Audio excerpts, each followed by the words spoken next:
politician has come along who doesn't just talk the talk. We have a man here who actually walks the walk.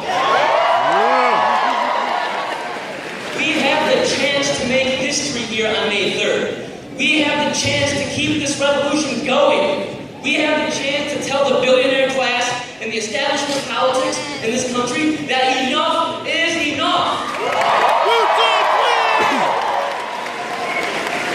Indiana, we have gone through some changes these past few years, and we have seen some devastating things happen to our state. There is only one candidate who will make sure that we don't have the disastrous trade deals that ship our jobs to China and Mexico. We know this to be true when he voted against NAFTA and TPP. Sorry. There's only one candidate that is going to stand up for all unions in this country to ensure that American labor rights are protected. We know this to be true when he stood in the picket lines with protesting union workers demanding fair benefits.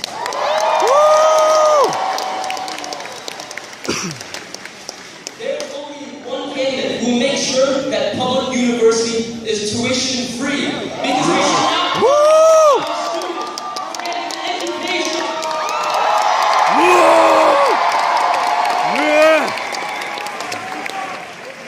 There is only one candidate who will stand up for what is right, because he is not indebted to corporations, fueled by individual contributions from the American people. The only thing he represents is the American people.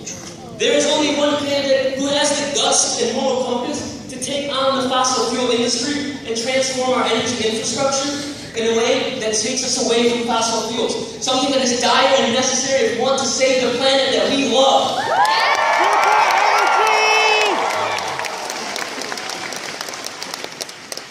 There is only one candidate that is proposing to guarantee health care as a right for all Americans, regardless of income.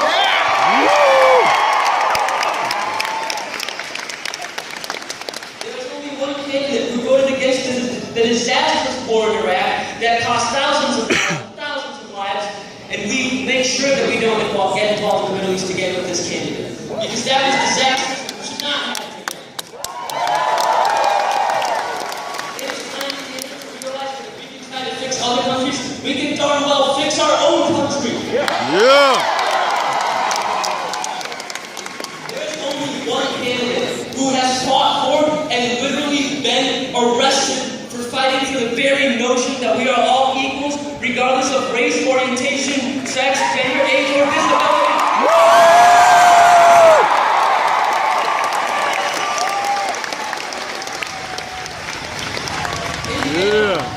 Senator Sanders has stood for us time and time again. Now it is our turn to make sure Senator Sanders keeps up the good fight. It is time to come to action on May 3rd and ensure that the next president is the candidate that has stood up for the same causes 30 years ago that he still fights for today. Brothers and sisters, if you are feeling the revolution, if you want Senator Sanders to be in the White House, if you know that there is no more time left for establishment politics, if you know that we need this revolution, join me in welcoming Senator Sanders. Join me.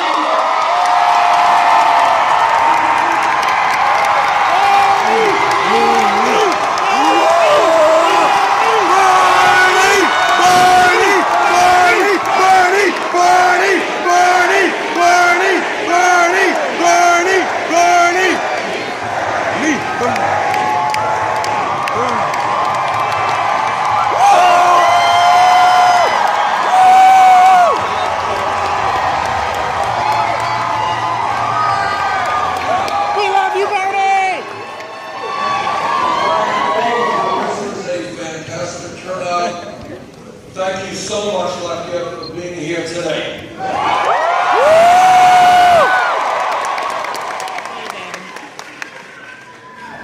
And let me also thank Nora Belrose and River Blackback and Alan Bahar for that very nice and generous introduction.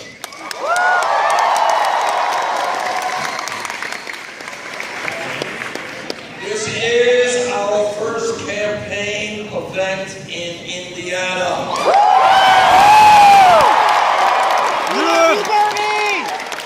This will not be our last campaign.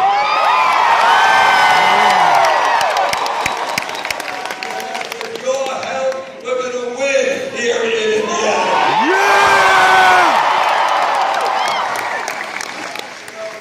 We began this campaign about a year ago.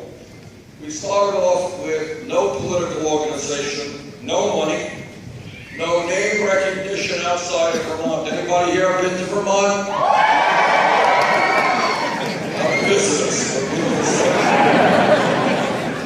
And we were considered by the media and the punditry and the establishment to be a fringe candidate.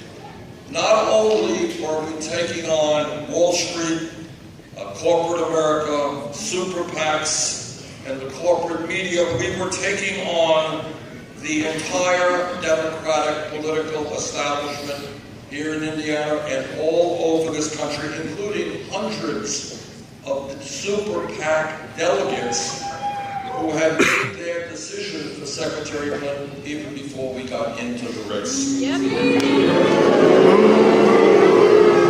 And on top of that, we were taking on the most powerful political organization in this country, a political organization that elected Bill Clinton president on 2 occasions and ran a very strong campaign for Hillary Clinton in 2008.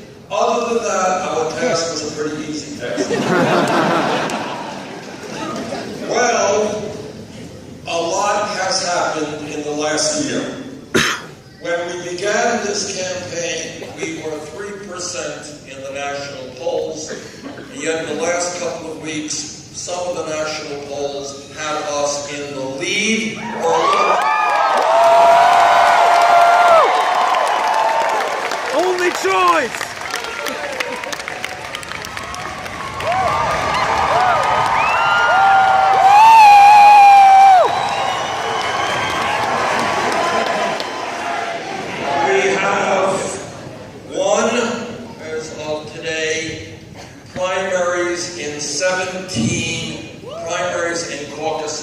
in 17 states throughout this country. Indiana will be the 18th.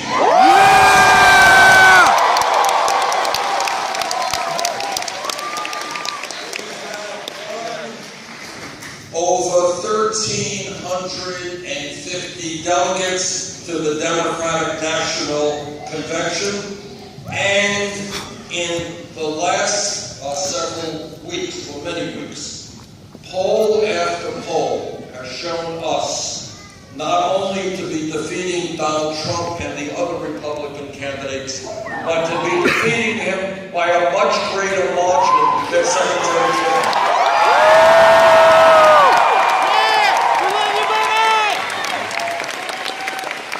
In other words, if we want a candidate who will be the strongest Democratic candidate to defeat Trump or any other Republican nominee, you're looking at that candidate.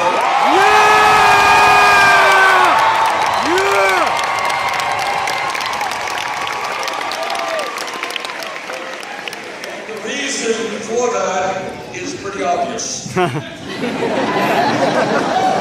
That is more than obvious. And that is, not only are the issues that we are talking about generating enormous excitement and energy throughout this country, and excitement and energy which will result in a large voter turnout in November. Here is a political reality. By and large, Republicans win elections when people are demoralized and when they give up on the political process. Progressives and Democrats win elections when people are hopeful, when they are excited, when they understand we can bring real change to this country. And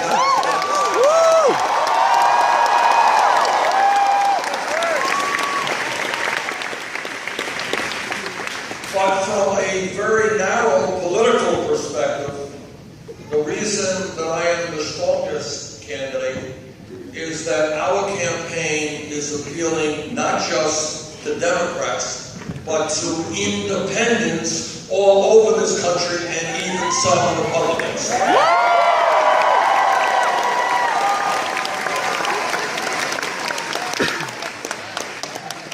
hope that many of the delegates to the Democratic Convention understand is that the national election is an open process. Guess what? Independents vote in that process.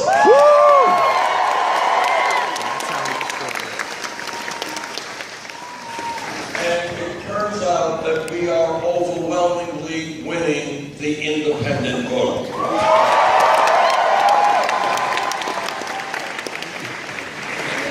And let me also make it clear so that there is no confusion. We are in this campaign to win and become the Democratic nominee. Yeah!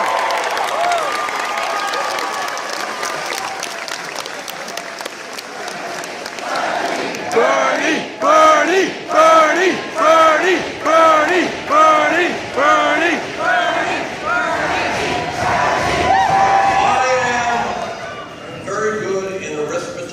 And I can count delegates, and we are behind today. But you know what? Unusual things happen in politics. And with your help, we are going to win the pledged delegates. And with your help, super delegates may well reach the conclusion that Bernie Sanders will be the strongest candidate against Donald Trump or anyone.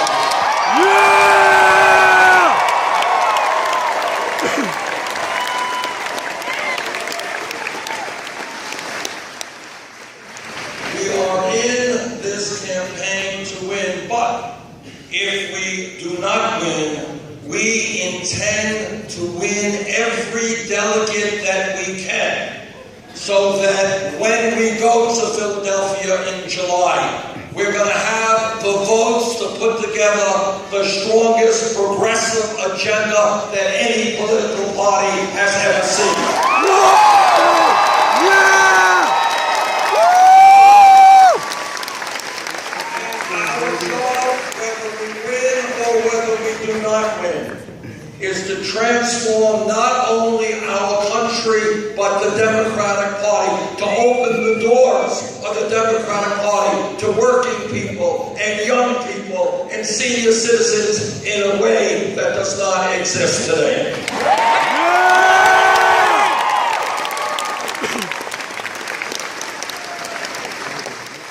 I do not want to see, whether I am president or not, a nation in which we have one of the lowest voter turnouts in this world. I want to see the United States have one of the highest voter turnouts of any major country on earth.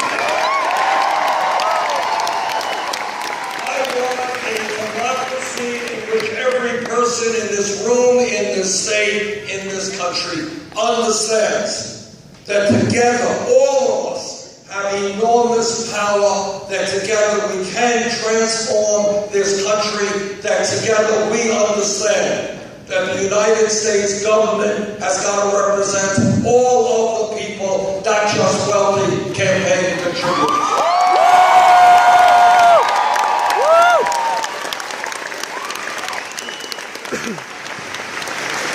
The very rich get richer.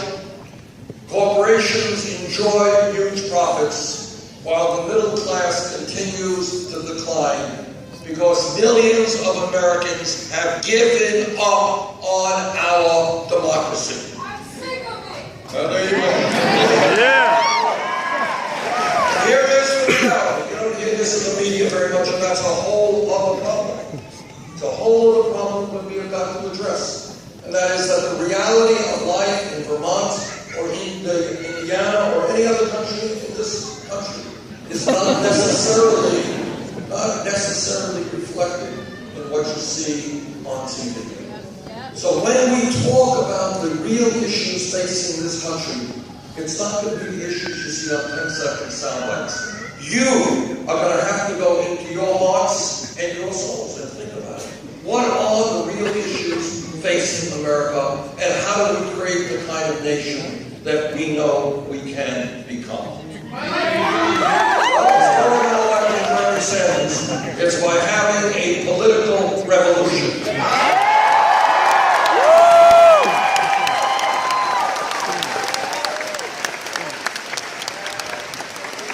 You guys ready to be part of that revolution?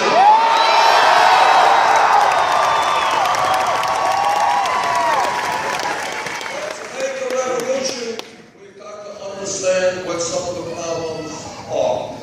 And what this campaign has done in a unique way is have the courage to deal with the real issues facing this country, even when they are unpleasant realities. You know, in life, truth is not always easy, not for us personally or for us politically. But we do not advance as human beings or as a nation if we sweep the real problems under the rug. We have got to have the courage and the determination to deal with those issues.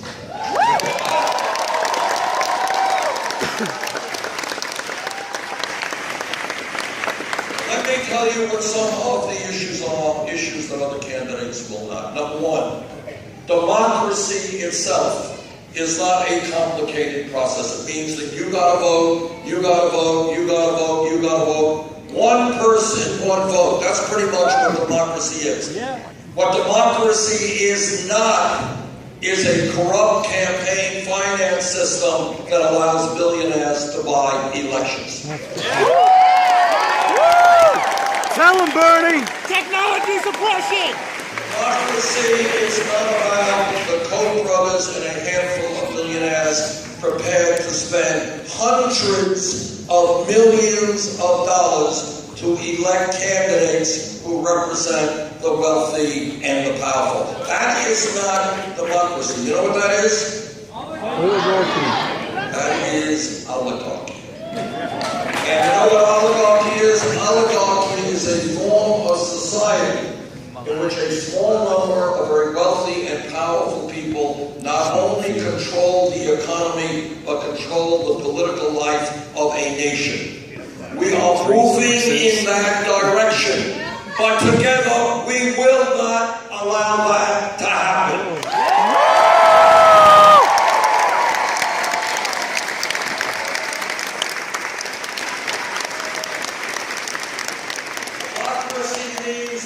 Person in this room, regardless of your political views, you're progressive, you're moderate, you're conservative, you should have the right to run for office without begging millionaires for campaign contributions. Democracy means that we should not have Republican governors all over this country trying to suppress the vote, making it harder for people to participate in the democratic process. Our job is to make it easier for people to participate in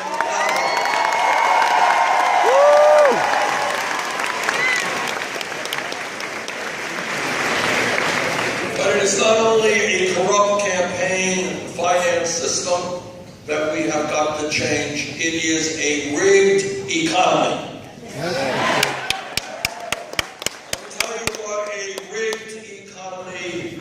About. And again, this is not stuff you're going to see on television very often. Not stuff you read about in the papers, because the people who own the media do not necessarily want to have this kind of discussion. Here is America today. Top 1/10 of 1% now owns almost as much wealth as the bottom 90%. Wealthiest 20 people, not a lot of people, now own more wealth than the bottom 150 million Americans, half of our nation's population. Here is a rigged economy. One family. Who's the wealthiest family in America? Anyone know? Rockefeller! Think about this. One family, the Walton family, who owns Walmart. Walmart is the largest private sector employer in this country. This one family owns more wealth than the bottom 40% of the American people. This one family pays its employees at Walmart wages that are so low that many of those workers are forced to go on food stamps and Medicaid. A rigged economy, and this is just one example of it, a rigged economy is when you, in the middle class, are paying higher taxes to subsidize the employees for the wealthiest family in America. You should not be having to subsidize Walmart employees. And what I say to the Walton family is get off of welfare, pay your workers a living wage.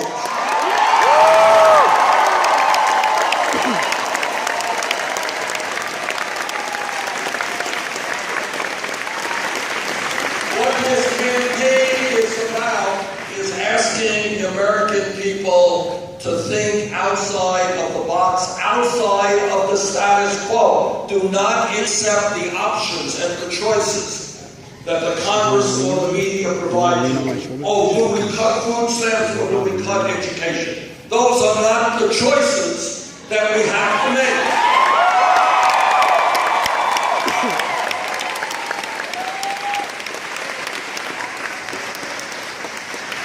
40 years ago, now the young people here may not believe me, and you can Google it after you get out of here. But I want you to think about this. 40, 50 years ago, before all of the modern technology that we have that has made workers more productive, before all of the global economy that we have today, one worker in a family, the breadwinner in a family, could work 40 hours a week and earn enough money to take care of the entire family. One worker, 40 hours a week, can earn enough money to take care of the family. Today, most of you do not know any families where mom is not do not know any families where mom is not working, where dad is not working, where the kids are not working.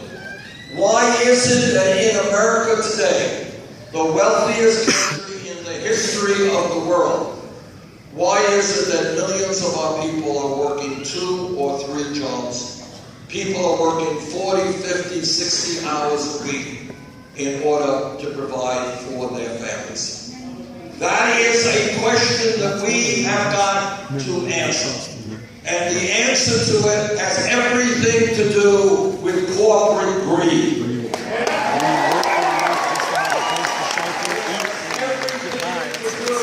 A political system which is controlled by big money interests, so the folks in Washington are much more interested in giving tax breaks to billionaires than they are making certain that middle-class families have a decent standard of living. Now, when we talk about transforming a rigged economy, what does it mean? Number one, it means that when we have massive inequalities in wealth and income, and in income like this, despite the fact that our people are working the longest hours of any people in the industrialized world, 58% of all income generated today is going to the top 1%. So what our job is about is creating an economy that works for all of us, not just the people on top.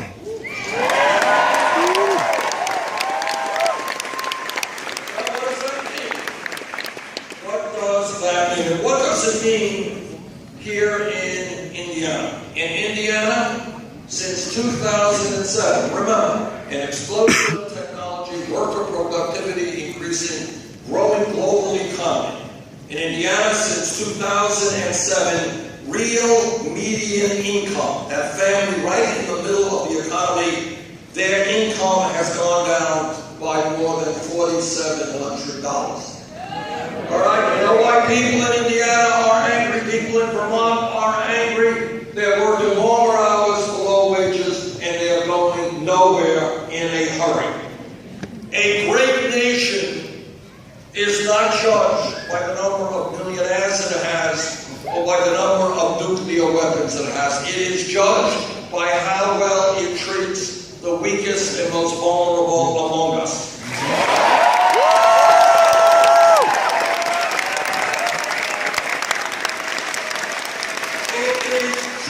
It is judged by how well it treats its children. In the United States of America today, we have, by far, the highest rate of childhood poverty of any major country on earth. In Indiana, your great state, over 330,000 kids are living in poverty, over 21% of all of the children in this state. In Indiana, I just use Indiana as an example. These problems exist from Maine, Vermont to California. Not just in Indiana, but in Indiana, 16,000 public school students were homeless during the 2012-2013 school year. 16,000 young people homeless. In Indianapolis, child poverty rate is over 30%. When we talk about the economy and the need to create an economy that works for all of us, we need to change our disastrous trade policies.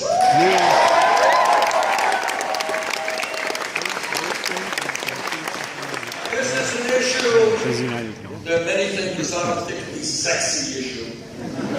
The media doesn't talk about it at all. Never. Very virtually.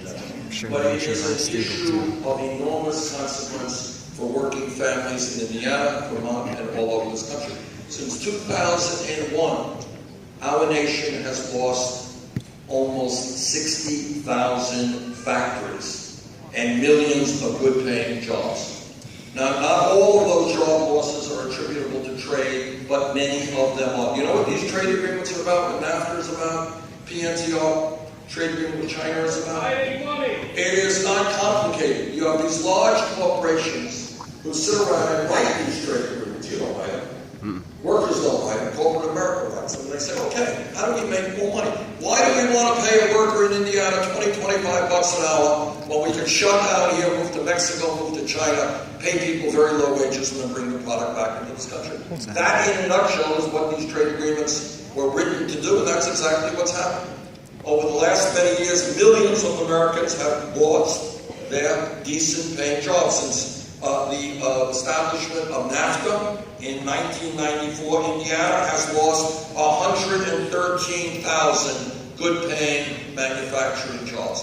113,000 good jobs. 2014, Caterpillar threw 250 workers out on the street and moved their engine manufacturing plant to China. In 2009, Delta Faucet shut down its manufacturing plants in Greensburg and moved to China, throwing 265 workers out on the street. And in February, Carrier and United Technologies announced it would be shutting down 2 manufacturing plants in Indiana, throwing 2,100 workers out on the street and moving to Monterrey, Mexico, where they can pay workers $3 an hour. This is a company that made a profit of more than $7 billion last year. This is a company Water. CEO. We need some Does anybody have water? Does anybody have H2O water? Water. This is the type of corporate behavior that has got to end.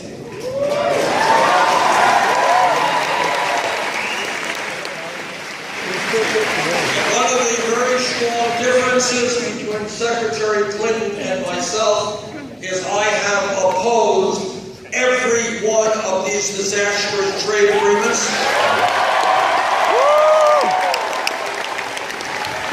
She has supported virtually every one of these trade agreements. I say to corporate America to carry it to all of these large corporations. If you want us to purchase your products, start manufacturing them in Indiana, Vermont, and in America.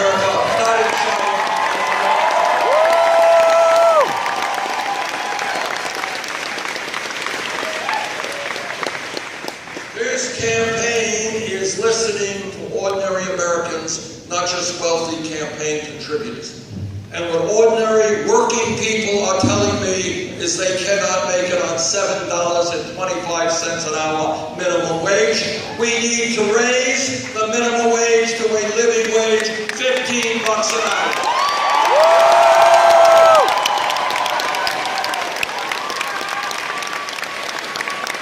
Secretary Clinton thinks that a $12 an hour minimum wage is enough. I respectfully disagree. We need a $15.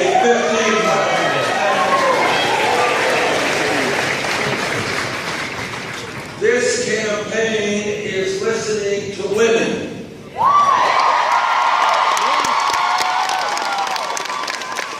Women are telling me they cannot make it and do not want to make it on 79 cents on the dollar compared to men. They want the whole dollar. Woo! That is why I know every man here will stand with the women in the fight for pay equity.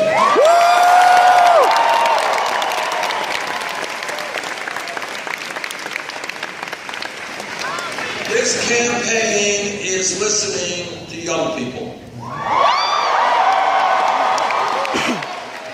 Here's what young people are telling me. Two profound messages. Number one, I grew up, like millions of other people, in a family that did not have a lot of money. But my parents worked hard, and what the American dream is about is parents work hard so their kids can do better than they. That's the American dream. Yet today, the younger generation, for the first time in the history of this country, modern history of this country, stands a chance to have a lower standard of living than your parents. Ooh. Well, you know what? Together, we are not going to allow that to happen. Together, we are not going to allow the American dream to die. Together, we are going to see the middle class of this country expand, not shrink. Together, we're going to end the disgrace of 47 million people living in poverty. Here's also what young people are telling me. What they are asking me is, how does it happen that when we do what our parents tell us to do, when we do what our teachers tell us to do, when we go out and get the best education that we can, why do we have to leave school saddled with debt of $30,000, $50,000, $70,000? Why do we have to pay off that debt for decades?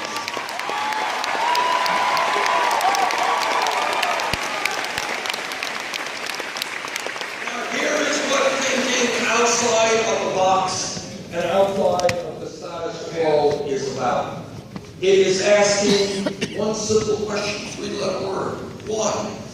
If we all understand that A, we are the wealthiest country in the history of the world, B, that education and learning is what human beings are about, C, that we live in a competitive global economy. And a competitive global economy, we need the best educated workforce in the world. We need all of you and every American to get all of the education he or she needs in order to do the work we need in our modern system. Yeah!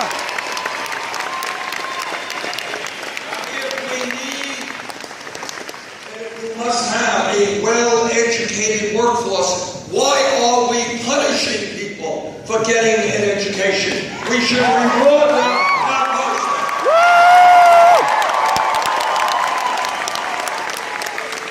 That is why I believe two things. Number one, this is the year 2016. 50 years ago, if you had a high school degree, the odds are you're going to go out and get a pretty good job. But the world has changed, the economy has changed, technology has changed. You need, the younger generation needs more education than previous generations. That's just the fact. And that is why when we look at public education today, You got to get out of the thinking which says, well, first grade to 12th grade. That was great 50 years ago. When we talk about public education today, what that must mean is making public colleges and universities tuition free.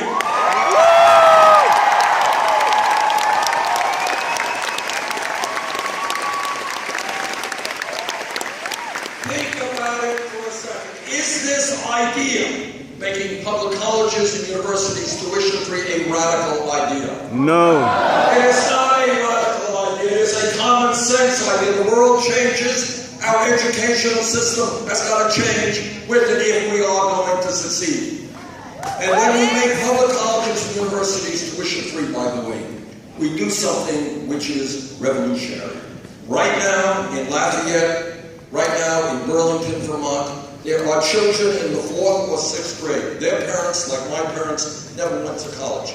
They're struggling families. And for these kids, the idea of getting a college education is as likely as going to the moon. It is not within their world purview. They just don't believe it's possible. And these are the kids who are going to drop out of high school or never even think about getting a higher education.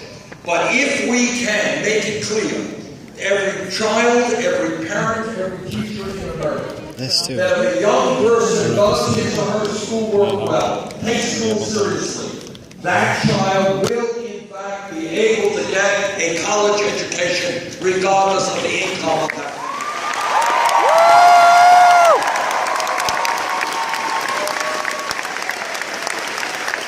That is revolutionary. That will transform education in this country and give hope to millions of young people who today do not have that hope. The other issue that we've got to deal with is student debt. How many people here are worried about student debt? Anybody here not worried about student debt would probably be the better question. All right? What we've got to do with student debt is to allow all people with debt to refinance their loans at the lowest interest rates they can find.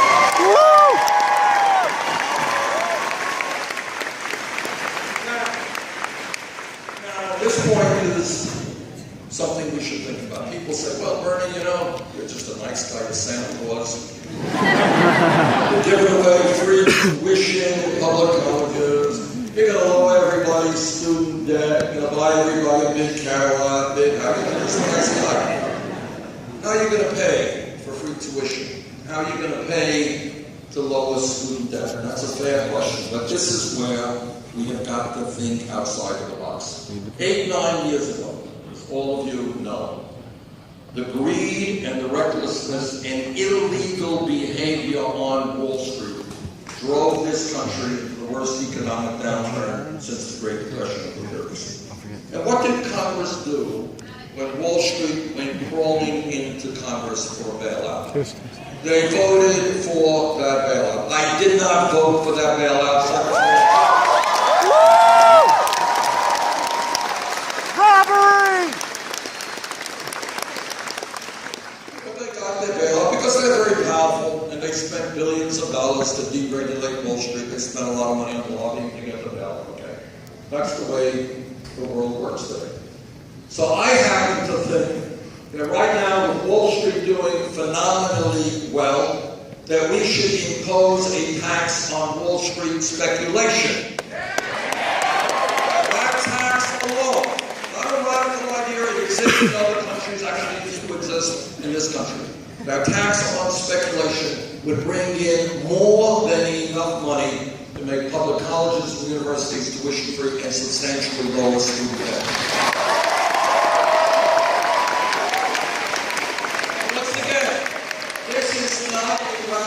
It exists in other countries around the world. The only problem with it is Wall Street does not think it's a great idea.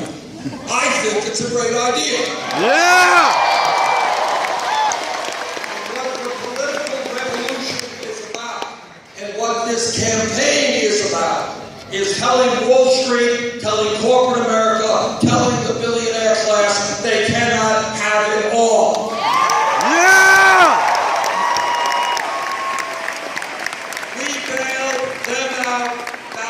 Wall Street's time to of this country. I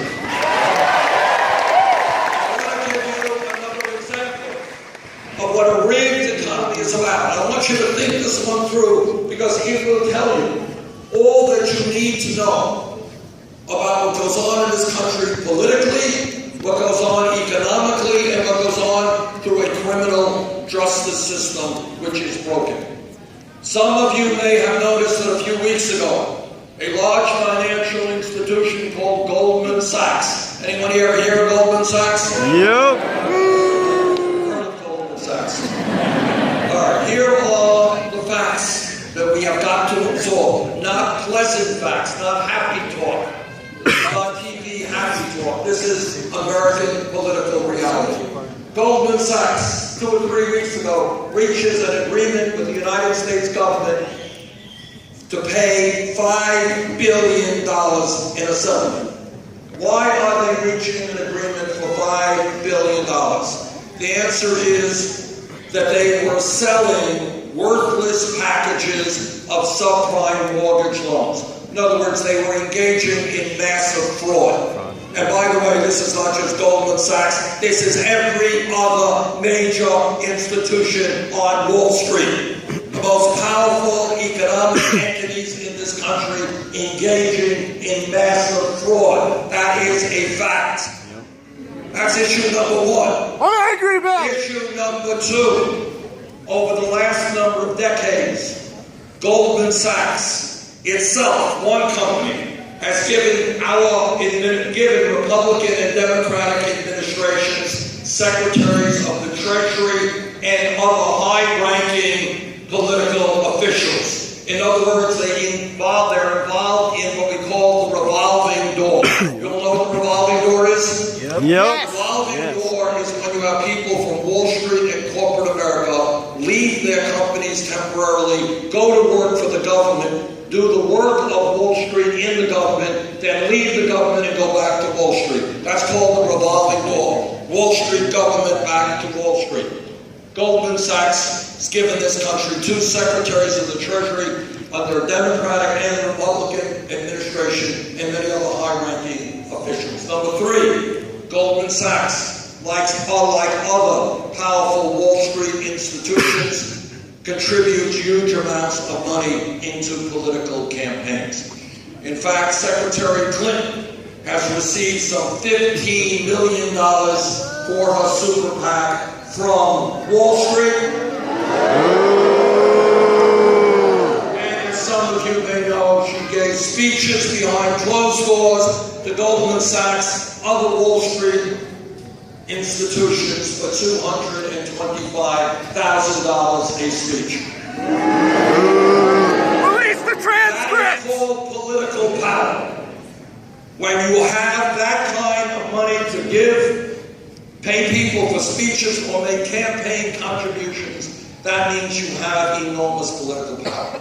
Point number 4, and this is the one I think even more than the other points really calls the American people. Some kid in Indiana gets picked up today for smoking marijuana. That kid will have a criminal record for the rest of his life.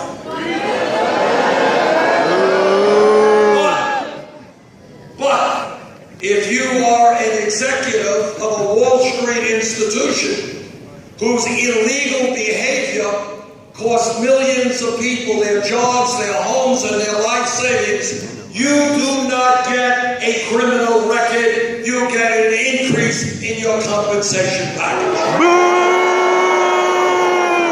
Now, there's something wrong with a criminal justice system in which a large financial institution pays a $5 billion settlement, but nobody gets a criminal record. Well, together, you know what we're going to do?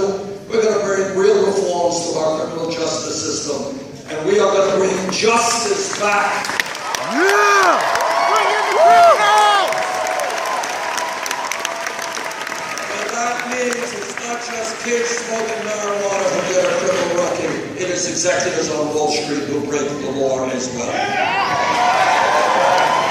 And while we're on criminal justice, let's touch on a couple of important facts that we cannot sweep under the rug. Every person in this room, in this state, in this country, should be embarrassed that in the United States of America we have more people in jail than any other country on earth. More people in jail in this country. We are spending $80 billion a year, state, federal, local expenditures, locking up fellow Americans, disproportionately African American, Latino, and Native Americans.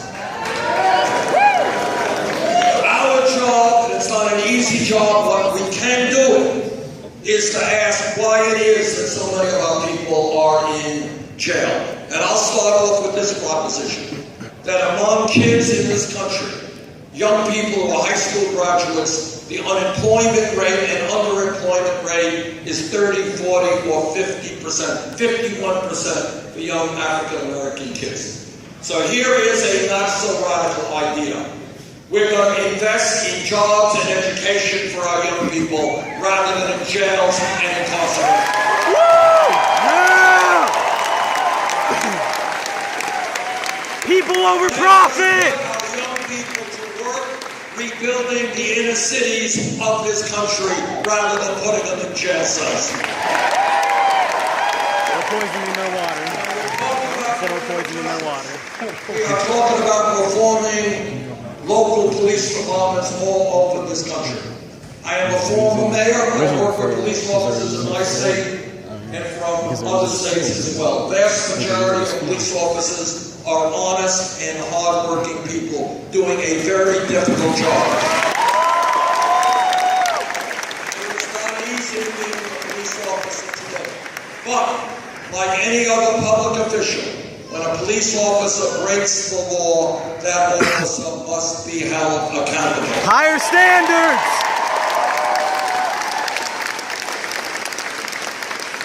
Criminal justice reform means ending. It means demilitarizing local police departments so they do not look like occupying armies. It means making police departments look like the diversity of the communities they serve. Servants of the people. Ending private ownership of jails and detention centers. It means rethinking the so-called war on drugs. The last 30 years, millions of Americans have received police records for possession of marijuana. Today, under the Federal Controlled Substance Act, marijuana is listed as a Schedule I drug alongside of heroin. That is crazy. Boom! That is why we introduced legislation to take marijuana out of the Federal Controlled Substance Act.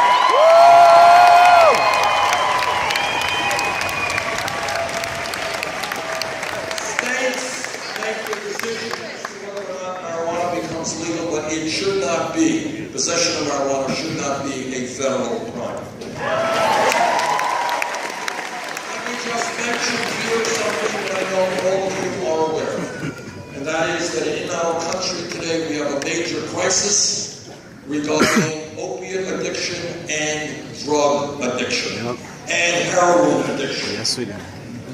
Now, this is Pharmaceuticals are partial to an mine. awful crisis because every single day we're seeing people dying of overdoses. Yep. In my view, the best way to address that crisis is to understand that substance abuse and addiction is a health issue, not a criminal issue. Yeah!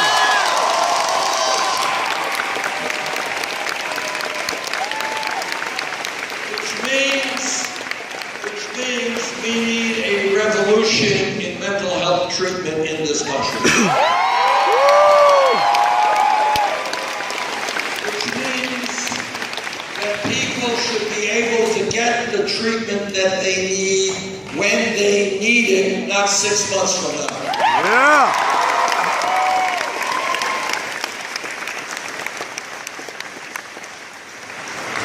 Which means that instead of giving tax breaks to billionaires, we should be investing in psychologists and counselors and clinics in every community.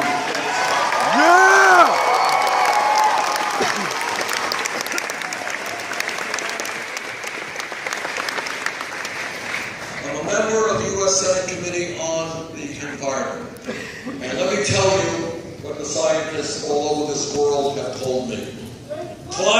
change is real. Climate change is caused by human activity. Climate change is already doing devastating harm to our country and countries all over the world.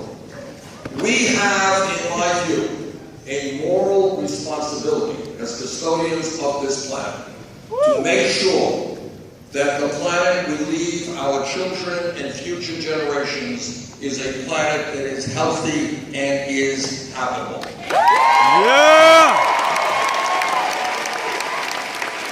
That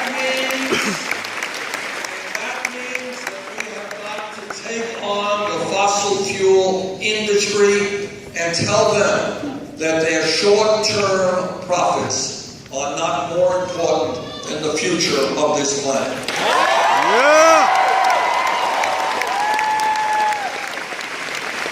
We can create millions of good-paying green jobs by transforming our energy system away from fossil fuel to energy efficiency, to wind, solar, geothermal, and other sustainable technologies. I believe that this issue is an international, global crisis, and that is why I have introduced the strongest climate change legislation in the history of the Senate, which, among other things, calls for a tax on carbon.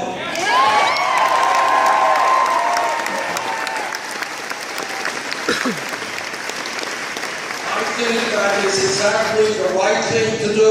Secretary Clinton does not support a tax on carbon. I am right, she is wrong. Yeah! Props, Mike.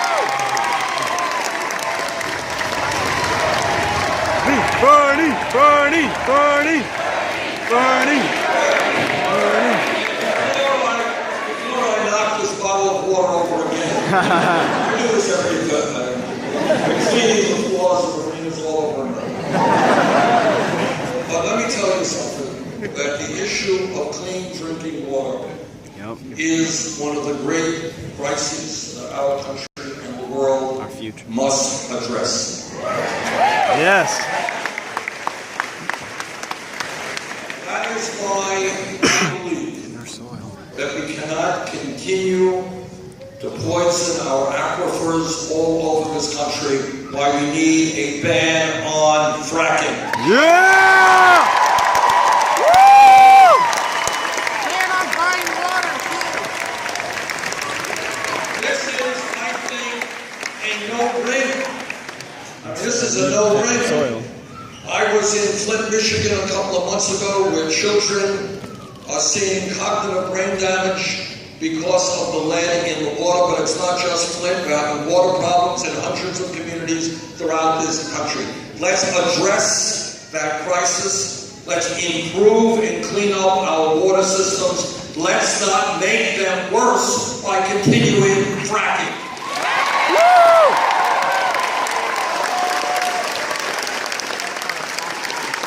That is my point of view. That is Secretary Clinton's point of view. In fact, when she was Secretary of State, she actually pushed the technology of fracking on countries throughout the world.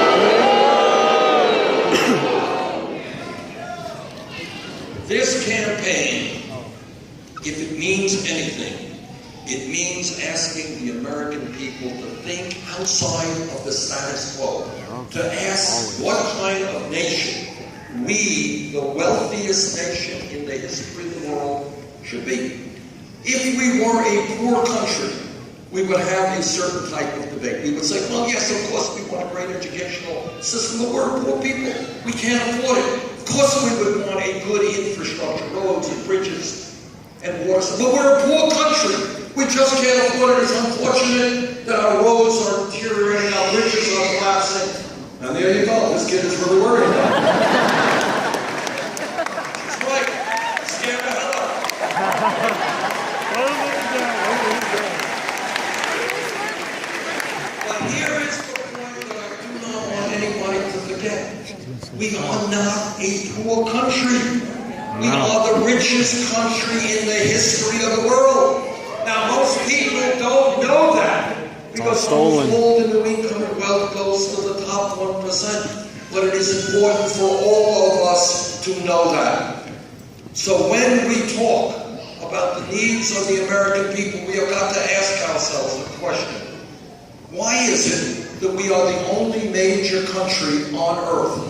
And I'm talking about the UK, France, Germany, Holland, Scandinavia, Italy, Canada, all major countries. They all guarantee health care to all of their people as a right.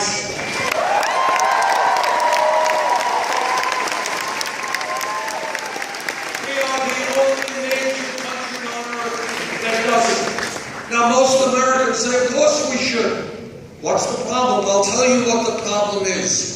The problem is the private health insurance industry wants to make billions and billions of dollars from human sickness and suffering.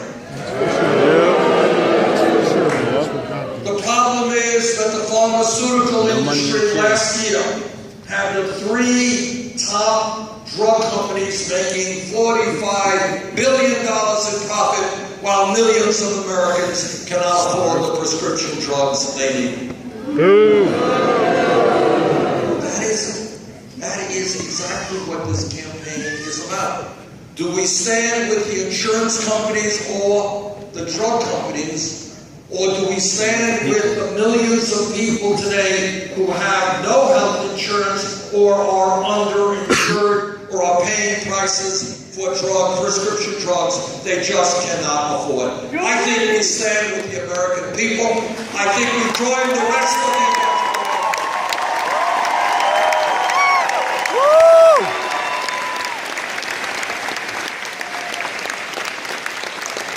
So here we have the vision. The vision is that healthcare is a right of all people. You know what that means? We don't know it because we don't have it. We're not used to it. This is what it means. It means that you can go to the doctor when you are sick and not worry about your deductible or your copay. It means that if God forbid you have an accident or a serious illness, you don't have to worry about paying off hundreds of thousands of dollars in medical bills. And here's what it also means, which is revolutionary. It means that when every person in this country has health care as a right, you do not have to stay on a job that you hate simply because you got good health insurance.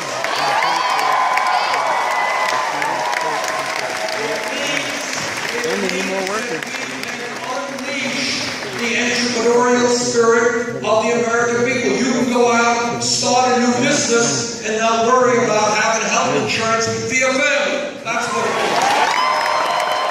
I'd rather you pay constantly, than I can prevent a cure anything for Drug companies will not charge us the highest prices in the world for the medicine that we need.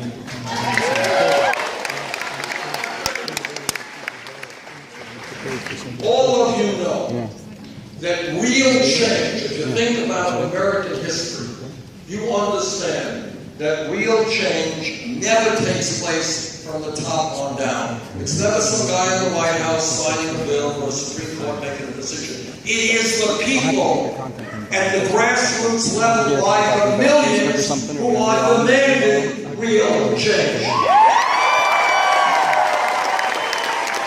Always enjoy discussing with the good people and connecting and everything. History always teaches us. Think back 100 plus years ago.